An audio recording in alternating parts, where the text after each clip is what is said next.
അപ്പൊ rent A bike ലൈസൻസുമായിട്ട് ബന്ധപ്പെട്ട് 4ാമത്തെ video ആണ് ഇത്. മുൻ വീഡിയോ കാണാത്തവര് പ്രൊഫൈലിൽ നോക്കിക്കഴിഞ്ഞാൽ മുന്നേ ഉള്ള വീഡിയോസ് കാണാൻ പറ്റും. ബാക്കിയുള്ള 3 വീഡിയോസും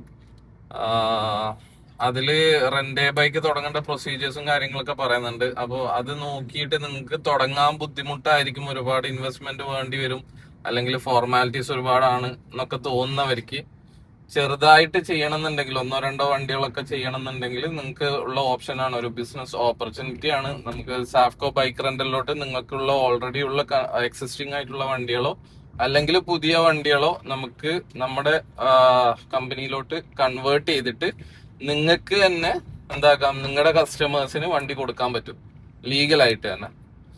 അതിന്റെ ഫോർമാലിറ്റീസും കാര്യങ്ങളൊക്കെ വരും. അതിനൊരു ചെറിയൊരു കമ്മീഷൻ എമൗണ്ട് നമുക്ക് തരേണ്ടി വരും. അതുപോലെ GST എമൗണ്ട് നമുക്ക് തരേണ്ടി വരും.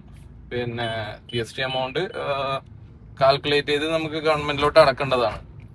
അപ്പൊ ആ രൂപത്തിൽ ചെയ്യേണ്ടവർക്ക് ആ രൂപത്തിൽ ചെയ്യാം. അതിന്റെ കൂടുതൽ ഡീറ്റെയിൽസ് അറിയണമെന്നുണ്ടെങ്കിൽ നിങ്ങൾ ഒന്ന് കമന്റ് ചെയ്താൽ മതി. ഡീറ്റെയിൽസ് ഒന്ന് കമന്റ് ചെയ്താൽ മതി കേട്ടോ. Thank you.